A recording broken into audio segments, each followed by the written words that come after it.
খনন কাজের উদ্বোধন করবেন, যেটা আমাদের শহীদ রাষ্ট্রপতি জিয়া রহমানের শুভ সূচনা করেছিলেন। পাশাপাশি চাঁদপুর সরকারি কলেজ মাঠে তিনি ফ্যামিলি কার্ডের উদ্বোধন করবেন। তারপরে আরেকটি প্রোগ্রাম আছে, চাঁদপুর জেলা বিএনপির একটি সাংগঠনিক সভায় তিনি যোগদান করবেন। আমি মতলব তথা চাঁদপুরবাসীর পক্ষ থেকে মাননীয় প্রধানমন্ত্রীকে অন্তঃস্থল থেকে স্বাগত জানাই। আপনারা লক্ষ্য করছেন যে আমাদের প্রধানমন্ত্রী তারেক রহমান তিনি নির্বাচিত হওয়ার পরে বাংলাদেশে রাজনীতিতে এক আমূল পরিবর্তন নিয়ে এসছেন। ওনার ব্যক্তিগত সাদাসিধা চলন বলন, ওনার কার্যক্রম এবং আপনারা লক্ষ্য করবেন যে ওনার বেশভূষা, পোশাক সমস্ত কিছু বিবেচনা করে সমস্ত কিছু তিনি আজকে বাংলাদেশের মানুষের কাছে উনি নিজেকে নতুনভাবে উপস্থাপন করছেন। বিশেষ করে ওনার বাবা শহীদ রাষ্ট্রপতি জিয়াউর রহমান কি জীবনযাপন করেছেন ওনার মৃত্যুর পর আপনারা শুনেছেন। তারপর আমাদের দেশনেত্রী বেগম খালেদা জিয়া তিনি মৃত্যুবরণ করেছেন। তার জানাজা, শহীদ রাষ্ট্রপতির জানাজা, এই দুইটি জানাজা বিএনপি তথা বিএনপির প্রতিষ্ঠাতা শহীদ রাষ্ট্রপতি জিয়াউর রহমান এবং দেশনেত্রী বেগম খালেদা জিয়ার জনপ্রিয়তার প্রমাণ দিয়ে দিয়েছেন। তারপরে আমরা মনে করি আমাদের নেতা তারেক রহমানের দায়িত্ব অনেক অনেক বেশি। আমরা যারা আছি নেতাকর্মী তৃণমূলের, আমরা আমাদের সততা, আন্তরিকতা, কর্তব্যনিষ্ঠা দিয়ে আমরা আমাদের নেতাকে সহযোগিতা করব। অতীতের ফ্যাসিস্ট সরকার যেভাবে এলাকা লুটপাট করেছে, এলাকার মানুষকে তারা অত্যাচার করে মানুষের বিরাট বর্জন হয়েছে, আমরা এর বিকল্প করব। আমরা আমাদের সমস্ত নেতাকর্মীদের আমরা আহ্বান জানাই, আমরা এলাকায় গিয়ে গিয়ে দুঃখ ক্লিষ্ট, যন্ত্রণা ক্লিষ্ট মানুষের পাশে আমরা থাকব। আমরা কোনো চাঁদাবাজি, ধান্দাবাজি এই সমস্ততে আমাদের নেতাকর্মীদের সম্পৃক্ত হতে দিব না, আমরা হব না। আমি আবারও এই প্রচন্ড রৌদ্রকে উপেক্ষা করে চাঁদপুরে এই লক্ষ লক্ষ মানুষের উপস্থিতি, সুতরাং সবাইকে আমি কৃতজ্ঞতা জানাই।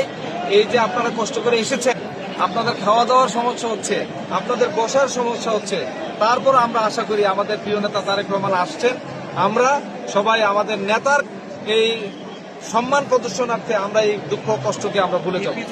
আমরা সবাইকে বলবো, সবাই খাওয়ার ব্যবস্থা হয় নাই, পাচ্ছেন না, অনেকে আসতে পারতেছেন না, আপনারা দয়া করে সবাইকে আপনারা ধৈর্য ধারণ করার জন্য এবং সুশৃঙ্খলভাবে এই প্রোগ্রামটাকে সফল করার জন্য আহ্বান জানাই। আজকে অনেক মন্ত্রী চাঁদপুরে এসেছেন। আমরা আশা করি আমাদের চাঁদপুরে আসার উপলক্ষে আমাদের মতলবের সমস্যাগুলো আমরা আশা করি যে সমস্যা সমাধান হবে। আমাদের মতলব উত্তরে যেটা গজারিয়া ভবেরচর যে সেতু, এটা বাংলাদেশের ইতিহাসে একটি ঝুলন্ত সেতু হিসেবে, প্রথম ঝুলন্ত সেতু হিসেবে বিবেচিত হচ্ছে। এটা যেন দ্রুত টেন্ডার হয়, সেটা আমরা নেতার কাছে দাবি করব। আমরা আমাদের এই যে নদীটি, ধনাগদা নদী, এই নদী দিয়ে লঞ্চে আমরা আসা যাওয়া করতাম, আমরা আশা করব নেতার কাছে এটা ড্রেজিং এর ব্যবস্থা করবেন। আমরা এই ধনাগদা নদীর উপরে মাসুয়াখাল দিয়ে আমরা একটি নতুন সেতু প্রত্যাশা করি। আমরা আশা করি দ্রুততম সময়ের মধ্যে তিনি সেতুটি টেন্ডারের ব্যবস্থা করবেন এবং আমাদের এদিকে চরমাসুয়া থেকে উদ্যম দিয়ে আরেকটি সেতু হলে আমাদের মতলব উত্তরের লোকজন চাঁদপুরে যেতে সহজ হবে। সুতরাং সেই ব্রিজটিও তিনি করবেন বলে আমরা আশা করি।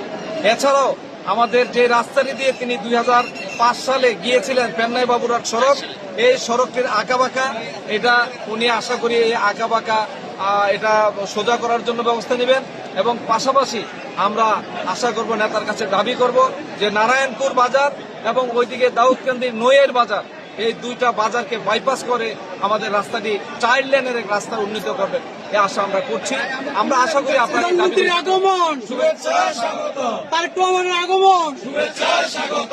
শুক্রবারের পক্ষ থেকে লাল গোলাপ শুভেচ্ছা, মতলববাসীর পক্ষ থেকে লাল গোলাপ শুভেচ্ছা। আমাদের চাঁদপুরে ইপিজেডের ব্যাপারে আমাদের চাঁদপুরের নেতৃবৃন্দ দাবি জানাচ্ছেন, এটার সাথে আমি একাত্মতা পোষণ করছি। পাশাপাশি আমাদের মতলব উত্তরের বড়চরও একটি ইপিজেড সময়ের দাবি, আশা করি সেটাও ব্যবস্থা করব। আমরা আমাদের এলাকার উন্নয়ন চাই, আপনারা সহযোগিতা করবেন। আমরা আশা করি আমাদের নেতা আমাদের জন্য কাজ করবেন।